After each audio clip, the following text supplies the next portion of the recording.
はい、こんにちは。ちょっとね、まず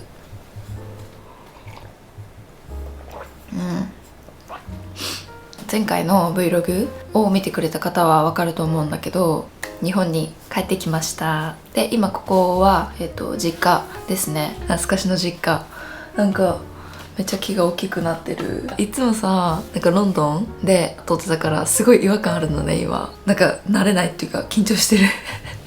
まあというのは置いといてですね、今日はロンドンの好きな美術館を軽く紹介しようかなと思います。はい、そう本当はね、ロンドンいるうちにやりたかったトピックではあるんだけれども、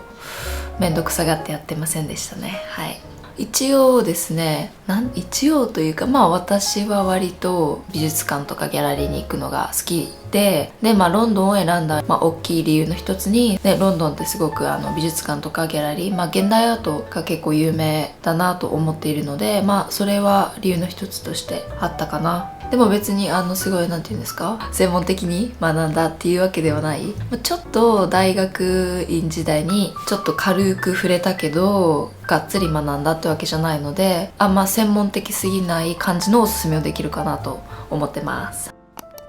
でまず1つ目ね。1つ目はテートモダンとテートブリテンです。私がわざわざ紹介するまでもなく皆さん知ってるとは思うんですけど、テートモダンはサウスの方、テムズ川のすぐ近くにあって、でテートブリテンも近くにあるんだけど、体感的にはテートモダンの方が有名なのかな。なんか建物が昔発電所だった建物を使ってて、なんかね、とにかくね、めちゃくちゃ大きい。まずエントランス入るとすごい吹き抜けの空間がある。結構ね、展示量も割と多いかなとは思う。常設展ね。そう、ロンドンのここのテートモダンとテートブリテンは、常設展が無料です。その私がテートモダン好きな理由として、まずショップが結構面白い。よく持ってるマイク・ケリーのトートとかもそこで買ったし、T シャツとかもね結構あって、グッズ展開がかなりいろいろある。ショップも多分3つか4つぐらい中にあった気がします。テートオリジナルのグッズとか、アーティストのコラボで全部なんかこうやっぱ可愛い感じというか、楽しい感じなので。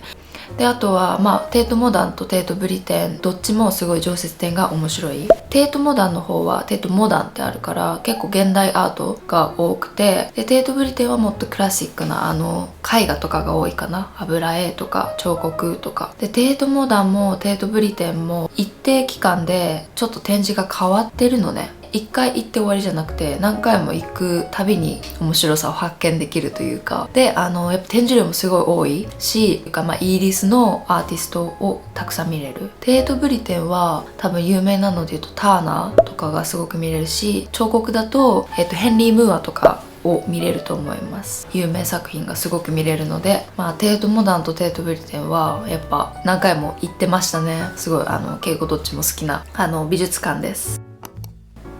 その2つ目は、バービカンセンター。好きな理由は建物がまずめちゃくちゃかっこいい。ちょっと簡単に説明すると、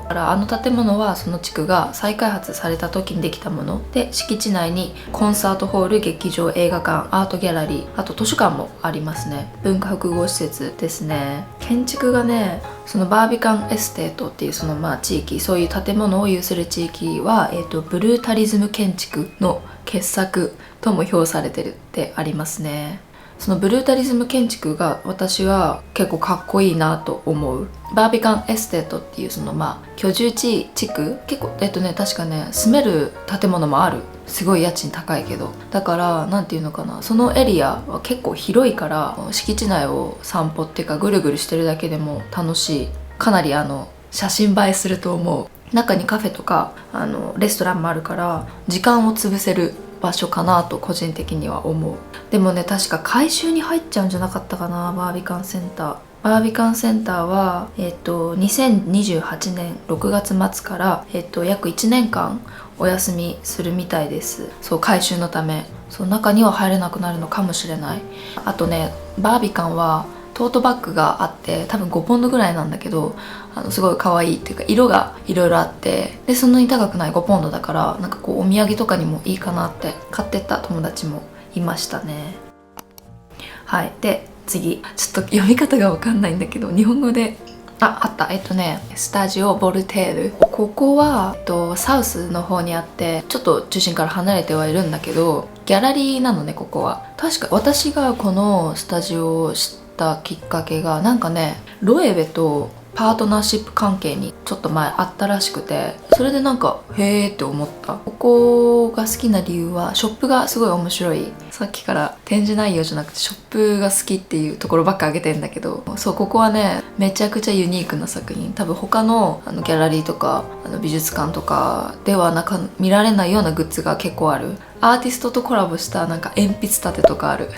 ちょっと値段は高いかもしんないけど、お土産的には人と違ったものが欲しいとかいう人はぜひ覗いてみてほしいかなって思います。いろいろある。ライターとかもあったし、T シャツもあったし、なんかブランケットとかもあった。香水とかもありました。でたまに展示やってない時もあるんだけど、ショップ見るだけでも全然いいと思うし、小さいなんかカフェレストランスペースもありましたね。ここは結構面白いかも。入ってすぐにね、なんかカリフラワーの噴水がある。で、4つ目が V&A イーストストアハウスです。2025年5月31日オープンだから、そうだね、ちょうど1年ぐらい前にオープンしたところなんだけど、名前がね、そのイーストストアハウスってあるように、要は倉庫なのね。美術品を置く。絵画の説明とかがあるわけでもないし、結構もうただそう美術品が置かれてるって感じ。私はもう入った時にはすごいなんか IKEA みたいって思ったそんな感じの展示のされ方なのね。それもすごい面白かったし、すごい新鮮。こんな体験今までしたことないっていう、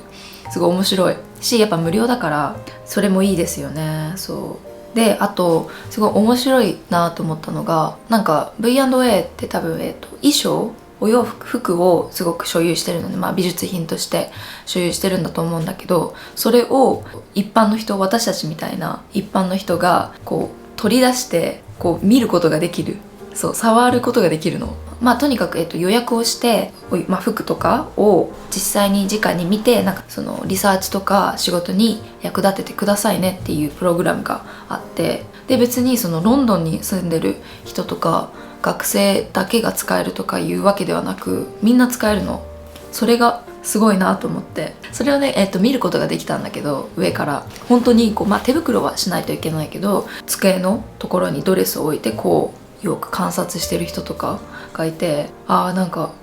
すごいこんなこともちろん無料でできるんだなと思って、面白い体験ができるという意味でここはぶっちぎり1位かもしれないですね。ちょっとこれも外れにあるんだけど、かなり行